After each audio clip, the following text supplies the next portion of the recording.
चुनाव भी इसी साल बिहार विधानसभा के सकते हैं।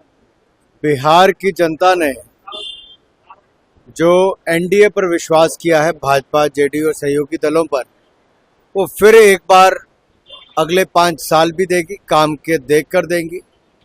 और विकास चाहती है बिहार की जनता, और मोदी जी के बहुत दिल के करीब है बिहार।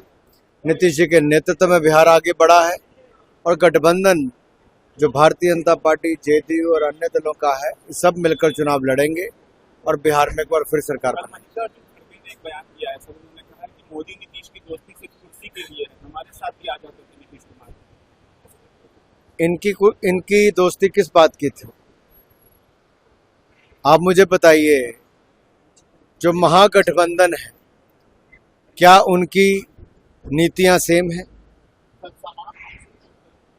क्या है? क्या विचारधारा एक है? नहीं है। और जो महागठबंधन है, इनका लोकसभा चुनावों में बने, वो पिटा, एक बार नहीं बार बार। पिछली बार भी इन्होंने महागठबंधन बनाया था बिहार चुनाव में, तब भी ये हारे थे। अब की बार भी बिहार की जनता महागठबंधन को हराएगी, एनडीए को जिताएगी। पश्चिम बंगाल में मेरा पार्टी का पॉलिटिकल कार्यक्रम है, वो तो करेंगे ही, लेकिन पश्चिम बंगाल की जो दुर्गति ममता बनर्जी जी ने कर दी है, वो एक दयनीय परिस्थिति है।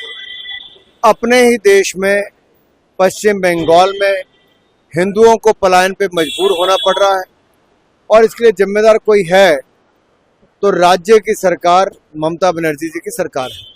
ईडी की दबिश को लेकर के भी कहा है कांग्रेस पार्टी ने, गांधी फैमिली नहीं चलेगा, कितना भी दबाव डाल दिया जाए। अगर वो परिवार भ्रष्टाचार और भ्रष्टाचार ही करेगा, तो आखिरकार जांच एजेंसियों को तो अपनी कार्रवाई करनी है। अब ये सोचें कि प्रथम परिवार जो अपने आप को गिनता है, उनका प्रथम कर्तव्य केवल भ्रष्टाचार करना है, और देश के कानून से ऊपर अगर एक परिवार है तो ऐसा नहीं। जिस तरह से राहुल गांधी ने महाराष्ट्र चुनाव को लेकर हमला बोला, क्या करना? एक नहीं, अनेक चुनाव हारने के बाद भी कुछ राजनीतिक दल और राजनेता सीखते नहीं।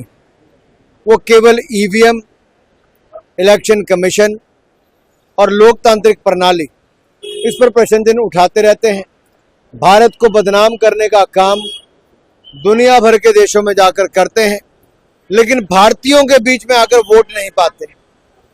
उनको एक बात याद रखनी चाहिए, वोट भारत की जनता करेगी। और जो लोग विदेशों में समय ज्यादा बिताते, छुट्टी मनाते हैं और विदेशों में जाके भारत को बदनाम करते हैं, ऐसे राहुल जी और इनके साथियों से मैं कहना चाहता हूं, भारत को जितना बदनाम करोगे, भारत की जनता उतना ही करारा जवाब देगी। न्यूज नेशन अब व्हाट्सएप पर खबरों की ताजा अपडेट के लिए न्यूज नेशन के इस क्यूआर कोड को स्कैन करें।